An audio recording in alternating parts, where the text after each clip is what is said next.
रहमतुल्लाहि व बरकातुहु।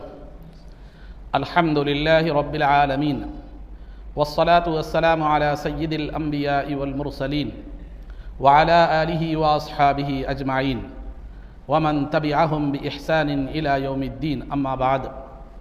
क़ाल अल्लाहु तबारक व तआला फ़िल क़ुरआनिल मजीद वल फ़ुरक़ानिल हमीद। अऊज़ु बिल्लाहि मिनश शैतानिर रजीम। बिस्मिल्लाहिर रहमानिर रहीम। या अय्युहल्लज़ीना आमनू कुतिबा अलैकुमुस्सियाम कमा कुतिबा अलल्लज़ीना मिन क़ब्लिकुम लअल्लकुम तत्तक़ून। सदक़ल्लाहुल अज़ीम। क़ाल अल्लाहु तबारक व तआला फ़ी शानि हबीबिही सल्लल्लाहु अलैहि वसल्लम। इन्नल्लाह व मलाइकतहु युसल्लूना अलन नबिय्य या अय्युहल्लज़ीना आमनू सल्लू अलैहि वसल्लिमू तस्लीमा। अल्लाहुम्मा सल्लि वसल्लिम वज़िद वबारिक अला हबीबिका सय्यिदिना व नबिय्यिना व मौलाना मुहम्मदिन व अला आलिहि व अस्हाबिहि अजमाइन। अज़ीज़ान मोहतरम, इस्लाम में जो इबादतें फ़र्ज़ की गई हैं, तमाम इबादतों में मुश्तरका चीज़ ये है कि उसका सवाब आपको मिलने वाला है। हर इबादत का सवाब है, कोई इबादत ऐसी नहीं है जिसका सवाब न हो, किसी में कुछ अंदाज में, किसी कुछ अंदाज में। बहरहाल मुश्तरका तौर पर तमाम इबादतों में एक चीज़ जो मुश्तरक है वो है सवाब, कि हर फ़र्ज़ का खा वो नमाज हो, रोज़ा हो, ज़कात हो, हज हो, जो भी आप अदा करते हैं उसमें जो है ना, एक तो सवाब मिलना ये कामन बात है। फिर दूसरा ज़िम्मेदारी का साक़ित हो जाना, यानी आप पर जो ज़िम्मेदारी थी उसे आप बरी हो गए, ये भी एक कामन चीज़ है। यानी आप पर नमाज फ़र्ज़ थी, नमाज़ पढ़ लिए, ज़िम्मेदारी आपकी, अब ज़ोहर की जुमा की नमाज़ पढ़ना है, आपको फ़र्ज़ है, पढ़ लिए, ख़त्म, ज़िम्मेदारी ख़त्म हो गई, सवाब मिल गया। ये एक कामन चीज़ है हर एक में, हर नमाज में, हर इबादत में, फ़र्ज़ में ये ज़िम्मेदारी का साक़ित होना और सवाब का मिलना एक कामन चीज़ है। लेकिन इसके अलावा भी हर इबादत की एक अलग खुसूसियत है, हर इबादत का एक अलग असर है और हर इबादत की एक अलग शान है, अलग शान है। जैसे मिसाल के तौर पर नमाज के हवाले से बताया गया कि नमाज क़ुर्ब इलाही, नमाज जहाँ सवाब का ज़रिया है वहीं क़ुर्ब इलाही का भी बेहतरीन ज़रिया है। अहादीस में आप पढ़े हैं कि बंदा सबसे ज़्यादा मुक़र्रब जब अल्लाह के कब होता है, वो जबकि वो सज्दे में होता है। और बंदा जब नमाज में क़ुरान की तिलावत करता है तो गोया वो अल्लाह रब्बुल इज़्ज़त से हम कलाम होता है। और नमाज में बंदा अगर देख ले कि उसके सामने कौन है तो फिर वो कभी सलाम फेरना पसंद न करे। बहरहाल ऐसी कई रिवायात हैं। तो हर इबादत की एक ख़ास खुसूसियत भी होती है। आम चीज़ तो, कामन चीज़ तो ज़िम्मेदारी का सुकूत और सवाब का हासिल होना ये कामन चीज़ है, लेकिन हर एक की, जैसे नमाज है क़ुर्ब इलाही का बेहतरीन जो है ना ज़रिया है, और हज बैतुल्लाह है, हज बैतुल्लाह जो है ना एक बेहतरीन मैदान महशर को पेश करने का एक बेहतरीन ज़रिया है कि वहाँ अमीर गरीब सब कुछ दो सफ़ेद कपड़ों में हाजिर होते हैं, अल्लाह की बारगाह में हाजिर होते हैं और ये बताते हैं कि कल एक मैदान महशर भी एक दिन ऐसा ही आएगा, लोग तमाम के तमाम अमीर और गरीब सिर्फ एक ही लिबास में बारगाह खुदाबंदी में हाजिर होंगे और सब एक जगह क्या होंगे, जमा होंगे। एक अलग चीज़ है। फिर उसकी कई वजूह हिकमतें भी और है, मैं एक तमहीदी तौर पर मुख्तसर बात ला रहा हूँ। इसी तरह जो है ना, रोज़े की खुसूसियत ये है कि रोज़ा क्या है, नफ्स की तरबियत का ज़रिया है और अल्लाह ताला की हुजूरी की अल्लाह ताला की हुजूरी का यकीन दिलाने की तरबियत है। रोज़े में एक तो नफ्स की तरबियत है और दूसरा अल्लाह ताला के हाजिर व नाजिर होने का तसव्वुर को मजबूत किया जाता है। रोज़े में हाजिर और नाजिर होने के तसव्वुर को मजबूत किया जाता है। और ये दो चीज़ें ऐसी हैं, नफ्स की तरबियत और अल्लाह के हाजिर और नाजिर होने का यकीन, ये दो चीज़ें ऐसी है, अगर किसी इंसान के अंदर ये दो चीज़ें किसी इंसान को हासिल हो जाए तो फिर गुनाह से बचना उसके लिए आसान हो जाता है और बिल्कुल कोई अहम बात नहीं रहती। जब नफ्स की बात निकली है तो थोड़ा सा मैं बात आपके सामने वजाहत करता चलूँ। तो रोज़े में नफ्स की तरबियत, नफ्स है क्या चीज़, आप उलमा से भी सुनते रहते हैं, बहुत से लोगों से सुनते रहते हैं कि नफ्स नफ्स नफ्स नफ्स शैतान, नफ्स शैतान। दुआओं में भी सुनते रहते हैं कि अल्लाह हमें नफ्स शैतान के शर से जो है ना महफूज रख। शैतान तो मालूम है, शैतान के माना है सरकश के, और शैतान एक मखलूक है जो आग से पैदा की गई, अल्लाह की बारगाह से मरदूद होकर निकल गया। शैतान तो मालूम है, उसमें जो आग की मखलूक है उसमें जो काफिर होते हैं वो शैतान कहलाते हैं, जो मुसलमान होते हैं वो जिन्नात कहलाते हैं। ये एक आम बात है, आपको भी मालूम है, सब समझ में मालूम। अब नफ्स क्या चीज़ है? नफ्स जो है ना, इंसान के अंदर एक क़ुव्वत का नाम है नफ्स, और वो नफ्स उसका मिजाज क्या है? नफ्स का बुराई उसका मिजाज है। नफ्स का मिजाज क्या है? जो है ना बुराई है। यानी हमेशा उसका वो खुद बुराई चाहता है और बुराई की तरफ क्या करता है, ले जाता है। शरपसंदी उसका मिजाज होता है। बाज़ लोगों का मिजाज देखें आप, बाज़ लोग लड़ाई झगड़े से बहुत दूर रहते हैं, लड़ाई झगड़े से परहेज करते हैं। लेकिन बाज़ लोगों का मिजाज ऐसा रहता है, मौका देखते हैं लड़ने झगड़ने के लिए कि कैसा किधर कौन क्या करे। नहीं भी अगर कोई मौका नहीं भी आया तो किसी को जाते जाते धक्का मारते हैं, कुछ तो भी बोलते हैं, बोल के या उन जर्रा कुछ बोल दिया तो लड़ने के लिए आते हैं। तो ये नफ्स की मिसाल ऐसी है कि वो उसके अंदर उसकी तबीयत में, वो फितरत में शरारत होती है, गुनाह की तरफ मैलान होता है, गुनाह उसका पसंदीदा अमल, उसका गुनाह क्या होता है। तो ये कहते हैं नफ्स को। इंसान के अंदर पाए जाने वाली वो कुव्वत जिसकी तबीयत, जिसका मैलान शर, बुराई, गुनाह और अल्लाह की नाफरमानी की तरफ हो, उसको नफ्स कहा जाता है। और एक होती है रूह। रूह इंसान के अंदर, जिस्म के अंदर जो होती है, जिसकी वजह से इंसान के अंदर हरकत है, गुफ्तगू है, मैं बात कर रहा हूँ, बोल रहा हूँ, आप सुन रहे हैं, ये सब चीज़ें क्यों हैं? रूह की वजह से। थोड़ी देर के लिए लू निकल जाए तो फिर खत्म, जैसा करंट, बल्ब में से करंट चला गया तो कोई बात खत्म हो जाती है, उसकी रोशनी खत्म हो जाती है। तो इंसान के अंदर जो हरकत, वो सुकून है, ये जो चीज़ें हैं, ये कैफियत है, वो रूह की वजह से कायम है। तो ये रूह का मिजाज क्या है? नेकियों की तरफ जाना है। रूह का मिजाज क्या है? नेकियों की तरफ है। वो नेकियों की आदी होती है, नेकियों को जो है ना पसंद करती है, और नेकी की तरफ क्या होता है? उसका मैलान होता है। नफ्स का मैलान बुराइयों की तरफ होता है, उसका मिजाज बुराई है, उसका नेचर बुराई है, शर पसंदी है। रूह का मिजाज अच्छाई है, फरमाबरदारी है, उसका नेचर क्या है? बेहतरीन है, खैर उसका नेचर। तो लिहाजा ये नफ्स और रूह के दरमियान क्या है? दिल होता है। नफ्स और रूह के दरमियान क्या होता है? दिल होता है। दिल कभी नफ्स की तरफ जाता है तो दिल में बदमाशी, लड़ना, बुरे ख्यालात, बुरे काम करना, फला बुराई की तरफ क्या करता है? वो दिल चल पड़ता है। और कभी रूह की तरफ मुतवज्जे होता है तो नमाज पढ़ना, रोज़ा रखना, शराफत के काम इख्तियार करना, ये उसकी तरफ क्या होता है? माइल होता है। तो दिल, नफ्स और रूह दोनों के दरमियान पलटता रहता है। इसी वजह से दिल को अरबी में कल्ब कहा जाता है। कल्ब के माने उलट पलट होने वाली चीज़। कभी वो नफ्स की तरफ माइल होता है तो बुराई के ख्यालात आते हैं, बुराई का इरादा करता है, बुराई की प्रोग्रामिंग करता है, प्लानिंग करता है। कभी वो रूह की तरफ माइल होता है तो खैर का इरादा होता है, नमाज का इरादा होता है, सदका व खैरात का क्या होता है? इरादा करता है, और अच्छाई का अच्छे ख्यालात क्या होते हैं? दिल में आते हैं। तो ये दोनों के दरमियान बेचारा पिसता रहता है। कौन? दिल। जैसे हमारे पास कहते हैं उर्दू में, दो मुल्लाओं के बीच में मुर्गी मुर्दार बोलते रहे, समझे? तो वो जैसा, तो वो दो मुल्लाओं के बीच में मुर्गी की जो हालत होती है, वो हालत दिल की क्या होती है। इसी वजह से आपको हुक्म दिया गया कि दुआ करें कि अल्लाहुम्मा या मुसर्रिफल कुलूब सर्रिफ कल्बी अला ताअतिका व दीनिक, कि ऐ अल्लाह, ऐ दिलों के फेरने वाले, मेरे दिल को तेरी ताअत और बंदगी की तरफ, यानी रूह की तरफ फेर दे, नफ्स की तरफ मत फेर। तो ये नफ्स जो है ना, एक शरीर किस्म का जानवर है, सर्कस जानवर है, समझने के लिए मिसाल के तौर पर बता रहा हूं। अगर इस नफ्स पर अल्लाह का करम हो जाए, अल्लाह का करम हो जाए, या अहलुल्लाह की सोहबत हो जाए, अल्लाह वालों की सोहबत हो जाए, अल्लाह वालों की नजर करम हो जाए और अल्लाह का करम हो जाए, तो फिर उसके अंदर एक सलाहियत का इजाफा हो जाता है नफ्स के अंदर। वो क्या होता है? गुनाह करना तो उसका मिजाज था, लेकिन इन सोहबतों और इन करम नवाजियों की वजह से गुनाह करने के बाद अपने आप को कोसने और मलामत करने की कैफियत उसके अंदर क्या हो जाती है? पैदा हो जाती है। अरे मैंने ये काम क्यों किया? नहीं करना था, मैं अच्छा नहीं किया, मेरा यह हम होते हैं ना, बस काम, गलत काम करके बाद में अपने आप को कोसते हैं, अफसोस करते हैं, मलामत करते हैं। तो ये मलामत की कैफियत, गुनाह पर मलामत की कैफियत जो नफ्स के अंदर पैदा होती है, वो अल्लाह वालों की सोहबत की वजह से, अल्लाह रब्बुल इज्जत की इनायतों और उसकी करम नवाजी से होती है। कि नफ्स क्या करता है? मिजाज के मुताबिक गुनाह तो कर लेता है, तबीयत के मुताबिक गुनाह तो कर लेता है, लेकिन क्या करता है? फिर बाद में वो सोहबत क्या करती है? उसे मलामत करने पर मजबूर करती है कि तूने ऐसा नहीं करना चाहिए था। वो मलामत कभी उसे तौबा की तरफ ले जाती है, जो गुनाहों की बख्शिश का जरिया बन जाती है।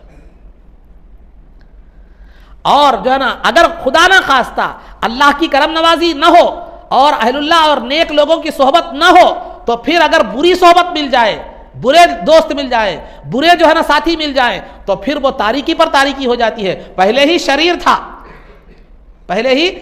था, तो उसके बाद अगर शरीर दोस्त, उसको इंसानों में से कोई बुरा दोस्त मिल जाए, तो फिर नफ्स की मिसाल कैसी हो जाती है कि टॉप गियर में चले जाता हो ना, बिन ब्रेक गाड़ी की तरह हो जाता है। तो लिहाजा वो अब बुराइयों में, और पहले से मिजाज में शरारत थी ही, माहौल भी मिल गया दोस्तों का शरारत वाला। देखिए माहौल का भी असर होता है। अब जो है ना, अगर मैं 4 लोगों में, कोई इंसान है 4 लोगों में चोरी नहीं करता, कहीं वो तो कोई देख रहे हैं, या सीसी कैमरे है, या कोई देख लिए तो पकड़ लेते हैं, बोल तन्हाई में रहा तो चोरी करता। तो लिहाजा जब अगर उसको बुरे दोस्त, अगर उसको नफ्स को मिल जाए, तो फिर वो बुराई में और बेबाक हो जाता है, और बुराई में और ज्यादा क्या होता है? आगे निकल जाता है। जब वो बुराई में ज्यादा आगे निकल जाता है, तो फिर उसका असर दिल पर भी होता है उसका, और उसका असर क्या होता है? रूह पर भी हो जाता है। उसका असर दिल पर भी हो जाता है, रूह पर भी होता है। मिसाल के तौर पर मैं आपको बात बताता चलो, कभी आप किसी होटल के या किसी शादी खाने के चूल्हा घर में गए, चूल्हे घर में किचन में आप जाओ, वहाँ पर जो है ना दीगर मकामात जो है वो वहाँ के जो है ना बिल्कुल दीवारें बिल्कुल साफ़ होती हैं, किचन की जो दीवारें होती हैं वो तारीक और काली होती हैं। कहीं को होती है भाई? धुआं की वजह से ना जी, धुआं की वजह से। तो जिस तरह धुआं क्या करता है, अपने अतराफ के माहौल को काला और तारीक कर देता है, नफ्स भी जब गुनाहों में हद से ज्यादा बढ़ जाता है तो वो, क्योंकि हदीस शरीफ में सरकार दो आलम सल्लल्लाहु अलैहि वसल्लम ने फरमाया कि गुनाह का मिजाज तारीकी है, तो गुनाह का मिजाज गर्म भी है और तारीकी भी है। गुनाह का मिजाज क्या है? गर्म भी है और तारीकी भी है। गुनाह का जो है ना, तो ये जब नफ्स क्या करता है, बेबाक हो जाता है, गुनाहों में आगे बढ़ जाता है, तो उसका असर जो है ना, उसके असर से दिल भी तारीक हो जाता है, रूह भी क्या हो जाती है? तारीक हो जाती है, जैसे चूल्हे के घर की दीवारें धुएं से तारीक हो जाती है। तो नतीजा क्या होता है? अब दिल में भी खैर की बात नहीं आती और रूह भी बीमार होकर खैर की तरफ माइल नहीं होती। जैसे एक बीमार की तबीयत खाने की तरफ नहीं होती। अगर आप बुखार में है, सेहत अच्छी है, आपका डाइजेशन अच्छा है, हाजिमा अच्छा है, तो जो है ना दाल खाना हो या कोई भी हो, खाने की तरफ क्या होती है? आपकी रगबत होती है, मैलान होता है। जैसा कि हमारे पास इफ्तार के वक्त दही बड़ों का मामला होता, उधर नमाज चलते रहती लेकिन इधर दही बड़े चलते रहते हैं। तो ये क्या है मालूम है? ये तो बहरहाल ये जो है ना मैलान अगर अच्छा हो, खाने का मैलान अच्छा हो, डाइजेशन अच्छा हो, ये मैदे का सलाहियत हो, आप सेहतमंद हैं तो खाने की तरफ मैलान आपका होता है। लेकिन बीमार हो जाएं तो अच्छे से अच्छा भी रहने दो, आप नहीं खाते, अच्छे से अच्छा भी खाना लाकर सामने रखो, मैलान नहीं। तो रूह जब नफ्स की सोहबत की वजह से, नफ्स की जो है ना तारीकी की वजह से रूह तारीक हो जाती है, तो खैर की तरफ उसकी रगबत कम हो जाती है। तो लिहाजा क्या हो जाती है? वो भी खैर की तरफ इंसान क्या होता है? रागिब नहीं होता। तो अब नतीजा क्या होता है? दिल और रूह दोनों क्या हो जाते हैं? नफ्स के ताबे हो जाते हैं, बुराई में। अब नफ्स का काम क्या है? बुराई है। तो लिहाजा नफ्स एक इंजन है, उसके दो डब्बे हैं, एक कल्ब और एक क्या है मालूम है? रूह। अब इंजन जिधर गया डब्बे भी उधर जाते ना, ऐसा तो नहीं है ना इंजन एक तरफ जा रहा है डब्बे एक तरफ जा रहा है, ऐसा तो नहीं होता ना। इंजन शमशाबाद की तरफ जा रहा है, डब्बे करनूल की तरफ जा रहा है, ऐसा तो नहीं होता। तो लिहाजा इंजन के ताबे हो जाते हैं रूह और दिल। अब वो इंजन क्या करता है? उसे लेकर हलाकतों की तरफ क्या करता है? ले जाता है। तो ये जब क्या हो जाता है? नफ्स बेबाक हो जाता है, नफ्स मोटा हो जाता है। तो नफ्स कब मोटा होता है? उसको बुरी सोहबत मिल जाए, उसको क्या हो जाए? बुरी सोहबत मिल जाए। और दूसरा, उन जो ख्वाहिश करा वो दे रहे आप। नफ्स की मिसाल एक बच्चे की तरह है। छोटा बच्चा है आपका एक बच्चा है, उन क्या कर रहा? अब्बा चॉकलेट दिलाओ बोला, आज 1 रुपये का चॉकलेट मांगता, मिल्की बार। फिर उसके बाद आगे क्या करता बोल के बोले तो 5 स्टार मांगता 5 रुपये का। फिर उसके बाद डेयरी मिल्क मांगता, उसके बाद किंडर जॉय मांगता। नहीं दिए तो हाथ पैर मार के रोना शुरू करता। अब मिट्टी उट्टी, अब बहरहाल जो भी उसके बज़ में जो हो सकता है वो क्या करता है? अब सर्कस क्या होता है। लेकिन उसको शुरू से ही अगर आप उसको मिल्की बार पे रखते, उसको एक मरतबा दिलाते, एक मरतबा नहीं दिलाते, एक मरतबा उसको ये करते, उसको मेरा बच्चा बोल के ख्वाहिश में दिलाते गए, वो बच्चा जाके क्या होता? आगे खैंची बन जाता आपके जेब के लिए। वो खैंची शुरू में 1 रुपये की थी, चल गया, कुछ भी समझ में नहीं आया, 5 रुपये तक बर्दाश्त कर लिए। किंडर जॉय आ गया तो फिर अब जरा मसला छूंगा ना, दिन में 2 बजे तो भी 70 रुपये, समझे? हाँ, बोलेंगे मेरे को गुटके खाने पैसे नहीं है, पान खाने पैसे नहीं है, पोटा मेरे गुटकों से ज़्यादा पैसे ले रहा खरी चॉकलेट अभी बहुत। बहरहाल तो वो नफ्स की मिसाल कैसी है कि अगर उसको जो है ना तरबियत शुरू से ही करते रहो तो वो कंट्रोल में रहेगा। अगर तरबियत नहीं करे तो फिर आगे किंडर जॉय का मुतालबा करेगा। अब किंडर जॉय क्या है वो मुतय्यन करना अब आपका काम है। तो बहरहाल तो खुलासा गुफ्तगू ये है, तो ये नफ्स का मिजाज है, उसको कंट्रोल में लाते रहो, उसको जो है ना ये करते रहो। तो फिर उसको कंट्रोल में लाना कैसे चाहिए? उसको कंट्रोल में क्या करना चाहिए? लाना कैसे चाहिए? तो उसको कंट्रोल में लाने के जो है ना तरीका ये है कि उसकी हर बात को ना सुने, वो जैसा बोलता है वैसा ना सुने। और दूसरा, उसको भूख और प्यास का एहसास दिलाया। उसको क्या करे? भूख और प्यास, हर चीज को कंट्रोल करने का एक तरीका होता है। आपका बीपी बढ़ गया, डॉक्टर के पास गए, गोली दे देता, कंट्रोल हो जाता, समझे? और अगर आपका शुगर बढ़ गया, डॉक्टर के पास गए, गोली दे दिया, खत्म हो जाता। जाकर लो हो गया, एक चॉकलेट खा लिए, लेवल में आ जाता। तो बहरहाल हर चीज को कंट्रोल करने का एक तरीका होता है। तो नफ्स को कंट्रोल करने का तरीका यह है कि जो है ना, नफ्स को कंट्रोल करने का एक तरीका तो यह है कि उसकी बात ना मानी जाए, हमेशा उसके मुखालिफ चले। अल्लामा इमाम बूसीरी रहमतुल्लाहि ताला ने क़सीदे बुर्दा में बड़ी प्यारी बात कही है, वखालिफिन नफ्स व शैतान वासिहिमा व इनहुमा महदाक नुस्हा फत्तहिमी। नफ्स और शैतान की हमेशा मुखालफत कर, नफ्स और शैतान की हमेशा मुखालफत कर। अगर वो तुझे खैर खाही की बात भी कहे तो भी उनकी मुखालफत कर, क्योंकि उनकी खैर खाही में भी तेरी बुराई होती है। उनकी खैर खाही में भी तेरी क्या होती है, बुराई होती है। कैसे होती, मैं एक मिसाल देता चलूँ आपको। एक बुजुर्ग का वाक़या है, खैर आप उसकी दलील सनद हवाला नहीं, एक मिसाल के तौर पर ही समझ लीजिए उसको। बुखारी में कहाँ है बोलेंगे तो वो बुजुर्ग का हवाला बुखारी में कहाँ मिलता। तो बहरहाल जो है ना, ये वो बुजुर्ग क्या है का एक वाक़या है कि एक दिन क्या हो गई, उनकी फजर की नमाज जमात से तर्क हो गई, जमात से तर्क हो गई। तो हज़रत ने जो है ना वो एक अफसोस में इतना रोए, इतना गिरियावजारी करे, इतना गिरियावजारी करे कि अल्लाह ताला को गिरियावजारी पसंद है, अल्लाह की करम नवाजी से उन्हें बहुत ज़्यादा उसका फ़ायदा हो गया, सवाब मिल गया।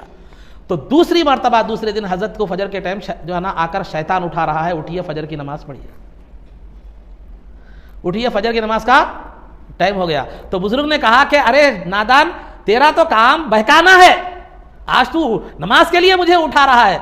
तो उसने कहा कल आपको देख लिया सुला के, एक दिन सो गए, अल्लाह के पास इतनी गिरियावजारी करे कि सोने से ज्यादा सवाब मिल गया, लिहाजा वो सवाब से आपको बचाने के लिए आज क्या कर रहा हूं मैं खुद उठा रहा हूं, मैं खुद उठाता हूं, मसला ही खत्म हो गया, वह सवाब से आप महरूम हो जाते हैं। तो ये मत समझिए कि आपको इबादत के लिए मैं उठा रहा हूं, वो जायद सवाब से महरूम रखने के लिए उठा रहा हूं। तो वह इनहुमा महदाका नुस्खा फत्तहिमी, अगर वो खैर खाही की बात भी अगर शैतान और नफ्स करे तो भी उसमें तेरा बुराई होता है, भला नहीं होता। एक मिसाल मैंने आपके सामने दी। तो बहरहाल अजीज़ान मोहतरम, तो नफ्स की तरबियत का एक तरीका क्या है, उसकी बात नहीं सुनना। अब जो है ना आपको कोई गलत काम करना, दिल बुरा नहीं करना, उसकी मुखालिफ काम करना, नमाज नहीं पढ़ना, दिल बुरा नमाज को जाना। आज फर्ज पढ़ लेंगे, सुन्नतें चट कर देंगे, बोले तो नहीं, बराबर सुन्नतें पढ़ना, बल्कि हो सका तो नफिल भी पढ़ना। तो मुखालफत से क्या होता मालूम है, उसको कमज़ोर करने का एक तरीका मुखालफत भी है। आप समझाने के लिए मैं आपको एक बात बोलो, आप मुझे एक बात बोल रहे हैं, एक मरतबा बोले नहीं सुना, दो मरतबा बोले नहीं सुना, तीसरी मरतबा जाए तो मैं नहीं बोलता, उन्हें सुनते नहीं मेरी बात, एक कैफियत पैदा होती नहीं। आप एक मरतबा सुनो, दोबारा और जोरदार अंदाज में बोलते हो, और ज्यादा, तो एक मरतबा सुनने से मैं उम्मीदवार हो जाता हूं कि आप मेरी बात क्या होते हैं, सुनते हैं। तो इसी तरह अगर आप नफ्स की सुनते जाएं तो उम्मीदवार होता चला जाता है कि जो है ना ये सुनता, ये सुनेंगे, उसके लिए कई कोशिशें एड़ी चोटी का क्या करता है, वो जोर लगाता है। लेकिन आप मुखालफत करते चले जाए, अरे नको भाई जान दे, बुजुर्ग फजर की नमाज को कितना ज्यादा गिरियावजारी करे थे, इन नको सुन्नत से बहका तो नफिल भी पढ़ता है, खाली जो है ना नफिल भी पढ़ता है, नको नको उतनी रखो, उतनी दूर नको इतना, क्योंकि वो आपकी ज्यादती को, अच्छाई को बर्दाश्त नहीं कर सकता, क्योंकि वो अदुव्वुम मुबीन है, आपका खुला दुश्मन है। तो लिहाजा उसको कमजोर करने का एक तरीका तो उसकी मुखालफत है, नफ्स की मुखालफत। जो भी खिलाफ शरीयत काम का दिल कहे, नफ्स कहे कि खिलाफ शरीयत काम करना कहे, उस वक्त दिल बोल रहा दे देंगे, जो है ना डाल देंगे, चूना लगा देंगे 1000 रुपये का, बोला नहीं करना, ईमानदारी करना। उस वक्त दिल बोल रहा थोड़ा सा झूठ बोलेंगे, बाद में तौबा कर लेंगे, नहीं फुल करना। आप बाद में तौबा कर लेंगे, जैसे दिल बोल रहा आप जवानी है शौक कर ले और जो है ना बुढ़ापे में कर लेंगे, नहीं अभी करना है, क्योंकि बुढ़ापे तक गारंटी क्या है, बुढ़ापे तक जो है ना गारंटी क्या है। तो अलगर्ज अजीज़ान मोहतरम, तो एक तो उसकी तरबियत का, उसको कमज़ोर करने का तरीका उसकी मुखालफत है, उसकी बात मत सुनो, उसकी बात जो है ना मत सुनो। और दूसरी बात, उसको भूख और प्यास से तड़पाना है। रोज़ा उसी लिए रखा गया है कि नफ्स को क्या किया जाए, भूख और प्यास से तड़पाया जाए, क्योंकि नफ्स को कमज़ोर करने का तरीका उसकी कमज़ोरी भूख और प्यास है, उसकी कमज़ोरी भूख और प्यास है। अल्लाह ताला ने बारी जो ना सैयदी अब्दुल्ला शाह साहब क़िबला रहमतुल्लाहि ताला ने फ़ज़ाइल रमज़ान में जो है ना एक वाक़या, एक रिवायत बयान फरमाई है कि अल्लाह ने जब नफ्स को पैदा फरमाया तो उससे कहा कि आगे बढ़, तो नहीं बढ़ा, पीछे हट, तो नहीं हटा।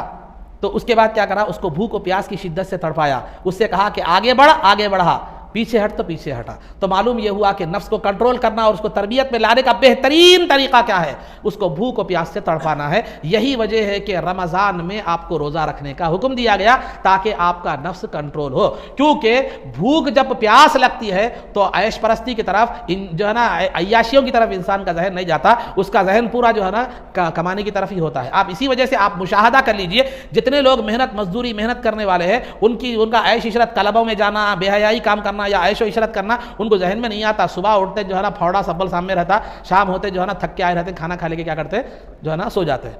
अब जिसके पास पैसा बहुत ज़्यादा रहता, काम नहीं रहता, नए नए शौक़ा, नए नए चीज़ें क्या करते हैं, वो जो है ना सुधरते हैं। तो लिहाजा इसी वजह से भूखे को सिवाय रोटी के कोई चीज़ नज़र जो है ना नहीं आती, कि कोई आदमी कोई किसी से पूछे कहते किसी भूखे से चांद कैसा है, बोले तो रोटी की तरह है बोला कहते, तो बहरहाल तो उसको एक ही चीज़ नज़र आती है। तो इसी वजह से तो ये नफ्स को भूखा और प्यासा रखना, ये क्या करता है, उसको कंट्रोल में लाता है। जिस तरह सर्कस घोड़े को लगाम कंट्रोल में लाता है, तो नफ्स की लगाम भूख और प्यास है। यही तरबियत आपको रोजे के जरिए से रमजान में दी जाती है। रोजे के जरिए से दी जाती है। ठीक है मुसाहब, रमजान के हद तक तो जो है ना ठीक है, रोजा रख लेंगे, साल भर तो रोजा नहीं रख सकते ना।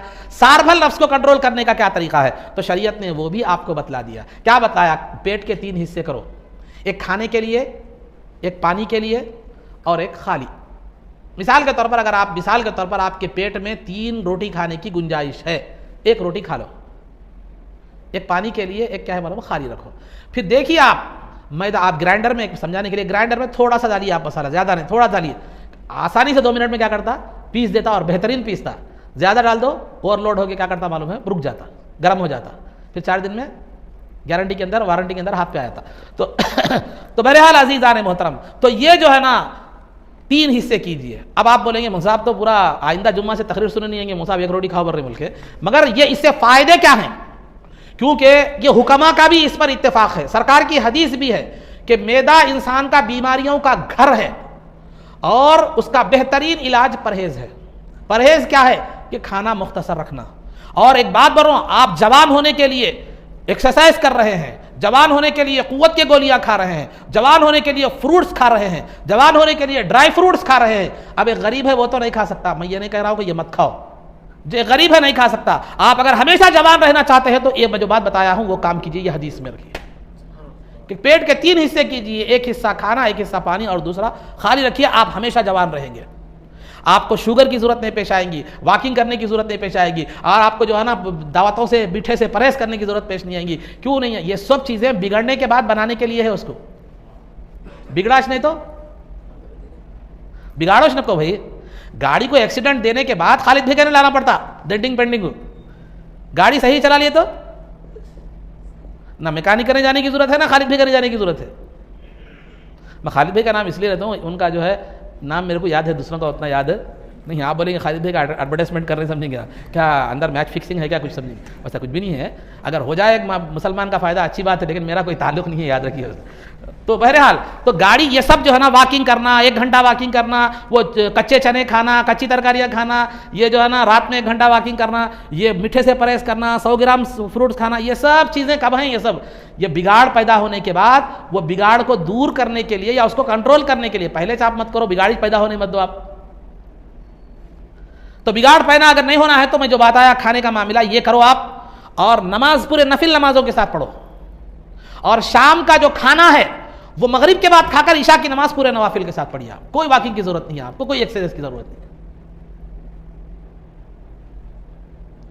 पहलवान वो नहीं है, वो वही नहीं है पहलवान जो ताकतवर हो, वो भी पहलवान है, लेकिन हकीकत में पहलवान वो आदमी है जो बिल्कुल चुस्त और फुर्तीला हो और अपने काम, इबादत हो या जिंदगी के मामलात हो, अच्छी तरीके से अदा करे। बसा औक़ात जो है ना, असल चीज़ स्टैमिना है, जिस्म की वो नहीं है। इंसान के अंदर स्टैमिना एक चीज़ होती है, कुव्वत जिसको कहते हैं। वो कुव्वत सिर्फ जिम से नहीं आती, आपको अपनी ये जो तरीक़ा कार में बता रहा हूँ ये अपनाइए, इससे भी वो कुव्वत है, वो कुव्वत आती है, स्टैमिना आता है। अब आप एक मिसाल के तौर पर मैं बतलाता चलो, एक गांव का एक आदमी है, पूरा खेत की किनाल खोदता हूं, वही जिम के पहलवान को ले जाके बोलो खोदो बोल के,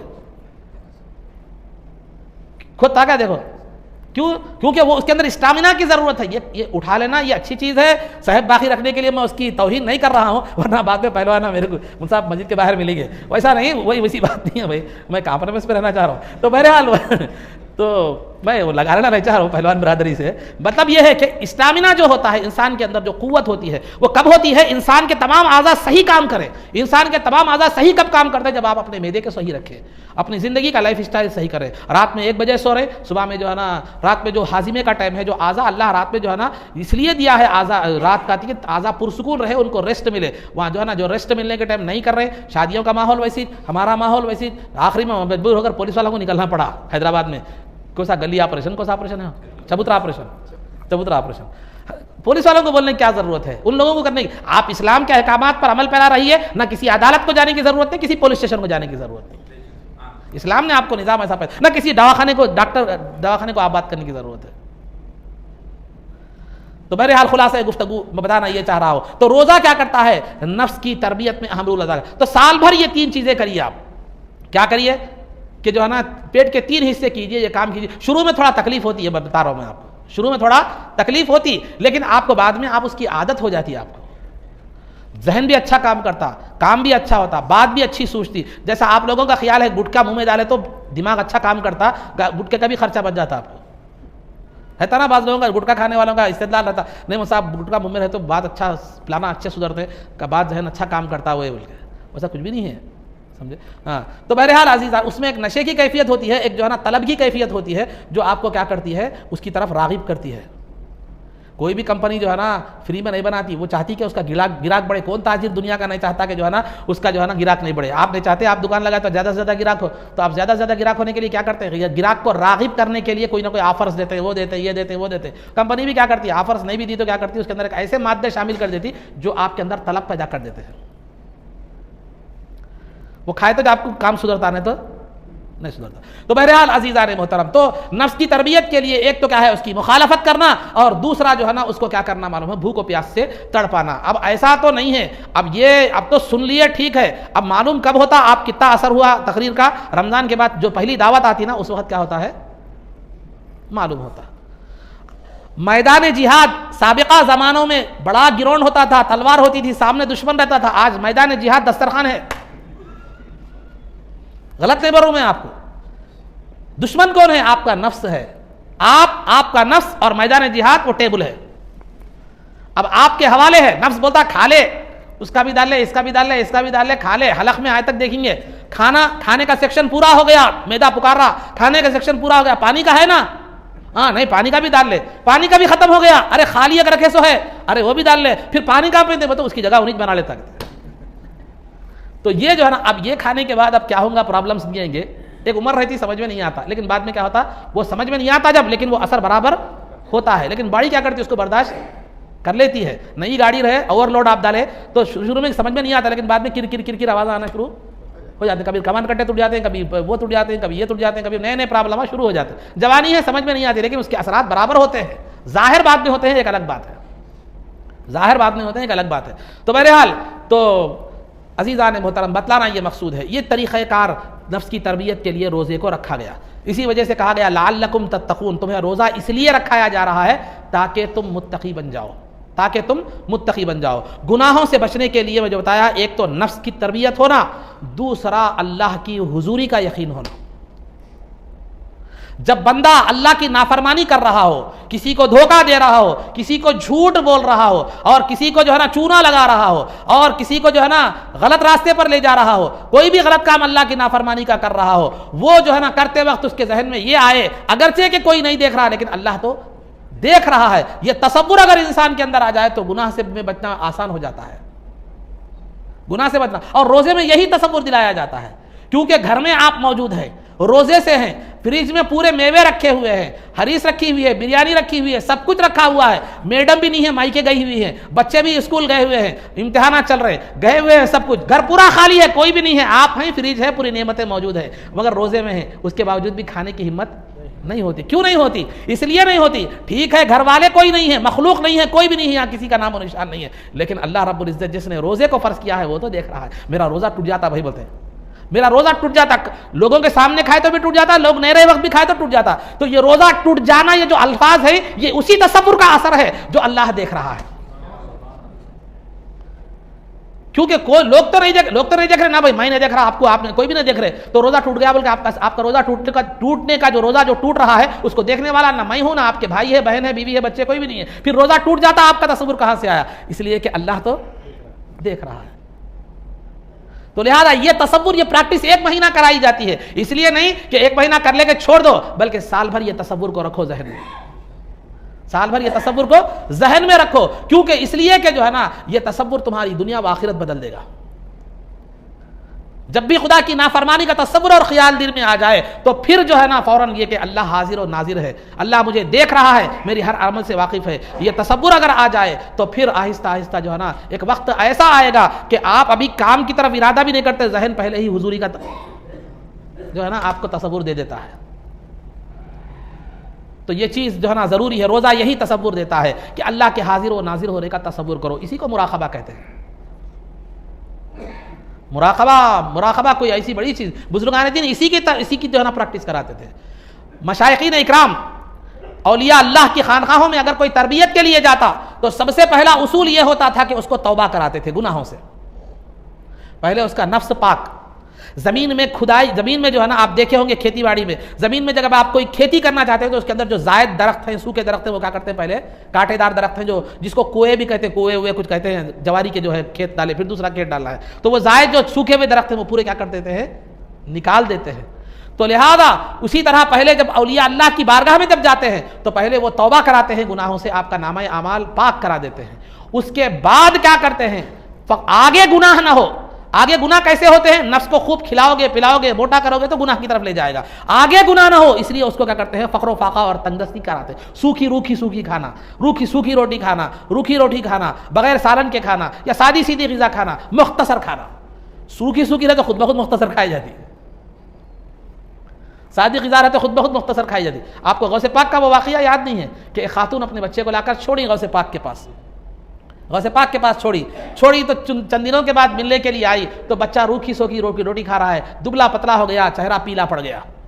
इधर गौसे पाक के पास गई तो आप मुरख खा रहे हैं, मुरख खाकर फारिग हुए, वहाँ पर हड्डियाँ रखी हुई हैं मुरख मुसल्लम की। माँ का दिल रहा नहीं गया, चूँकि वो नहीं मालूम थी कि तरबियत की क्या मसलिहत है, गौसे पाक की मसलिहत को नहीं जान सकी। वो कहा कि हज़रत मैं तो बच्चे को आपके पास छोड़ कर गई थी, बच्चा मेरा दुबला पतला हो गया, नहीफ हो गया, कमज़ोर हो गया, और जो है ना आप सूखी रोटी खा रहा है, आप मुर्ग मुसल्लम खा रहे हैं। तो गौसे पाक ने उस हड्डियों के मुरख की जो हड्डियाँ थी उससे कहा कि कुम बिइज़्निल्लाह, अल्लाह के हुक्म से उठ जा। तो मुरग उठकर खड़ा हो गया।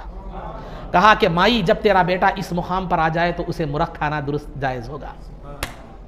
तो बुजुर्गों के पास तरबियत जो होती थी, एक तो गुनाहों से माफ़ी तौबा, फिर उसके बाद जो है ना नफ्स को कंट्रोल करने के लिए फ़क्र फाका, भूख और प्यास, रूखी सूखी खिलाते थे, फिर उसके बाद इबादतों की तलखीन करते थे ताकि रूह में जिला पैदा हो। क्योंकि मैंने अभी बताया था शुरू में, नफ्स रूह और क़ल्ब और रूह, जब नफ्स में ज़्यादती हो जाती है गुनाहों की तो वह दिल को भी तारीक कर देता है, रूह को भी तारीक कर देता है, चूल्हे के घर की दीवारों की तरह। लेकिन जब रूह मुनव्वर हो जाती है तो वह क़ल्ब को भी मुनव्वर कर देती है, नफ्स को भी ताबे कर देती है, नफ्स को भी ताबे कर देती है। वो नफ्स जिसका मिजाज शरारत है, जिसका मिजाज गुनाहों की तरफ मैलान है, जब रूह मुनव्वर होती है, उसकी नूरानियत दिल और नफ्स पर गालिब आ जाती है, तो वो नफ्स जो है ना, जिसका काम बुराई का हुक्म देना, बुराई करना था, वो नफ्स क्या करता है, अल्लाह के फैसलों पर, अल्लाह के अहकाम पर और अल्लाह ताला के जो है ना कि हर मामले पर क्या होता है, वो मुतमईन होता है, राजी होता है, मुतमईन होता है। तो फिर वो जाकर वो नफ्स कहलाता है नफ्स मुतमईन्ना।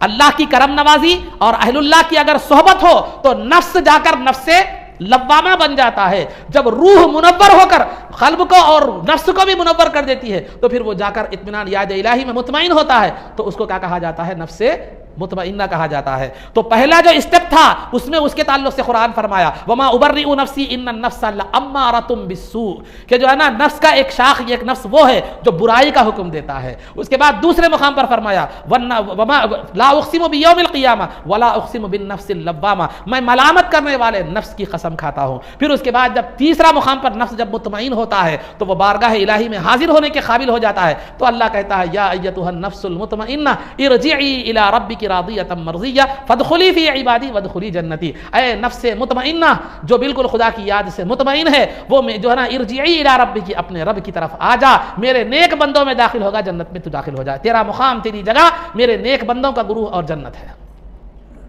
तो अजीज़ान मोहतरम, तो ये रोज़ा तरबियत के लिए रखा गया है, नफ्स की तरबियत के लिए, नफ्स को कंट्रोल करने के लिए, अल्लाह की हुजूरी का यकीन दिल में पैदा करने के लिए, और जो है ना ये रोज़ा रखा गया है। इसी वजह से अल्लाह ने फरमाया कि रोज़ा मेरे लिए है, उसका बदला मैं देने वाला हूँ।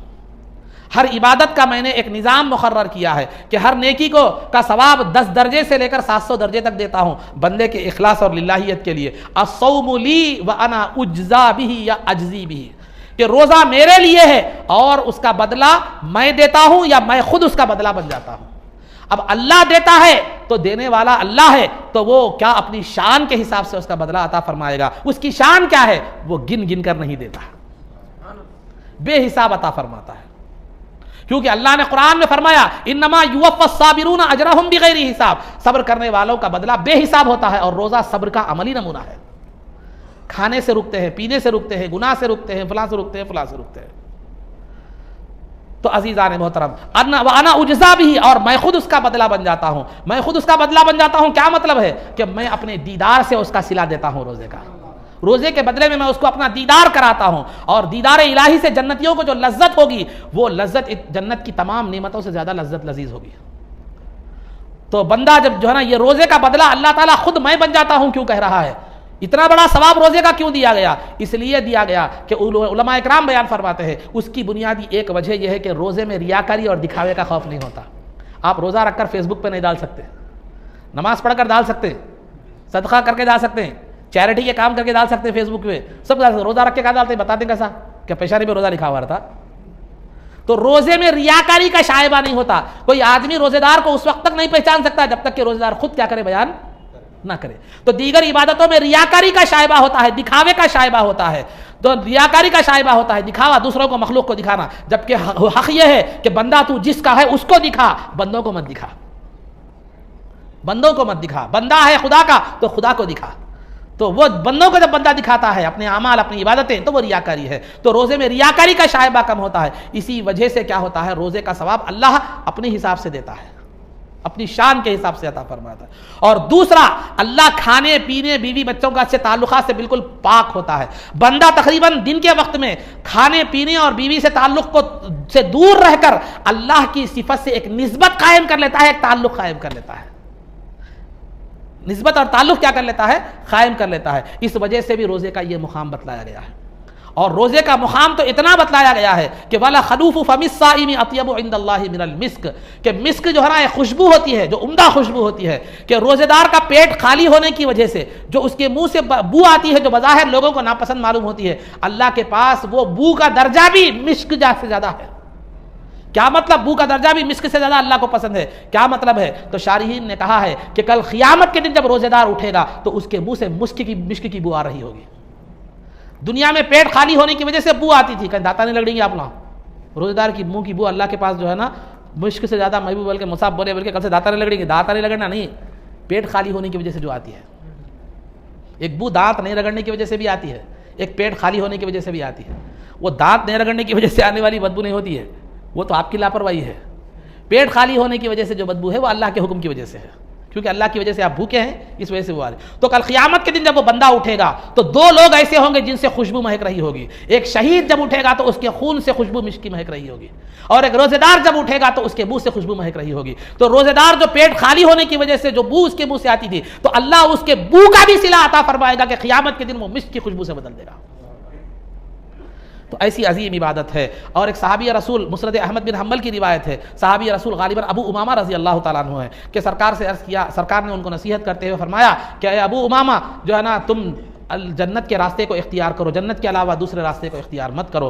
तो सरकार ने सहाबी रसूल ने अर्ज़ किया कि या रसूलल्लाह, जन्नत के रास्ते को, जन्नत को जल्द से जल्द जन्नत के तक पहुँचने के लिए क्या अमल करनी चाहिए? तो सरकार ने फरमाया कसरत से रोज़े रखो।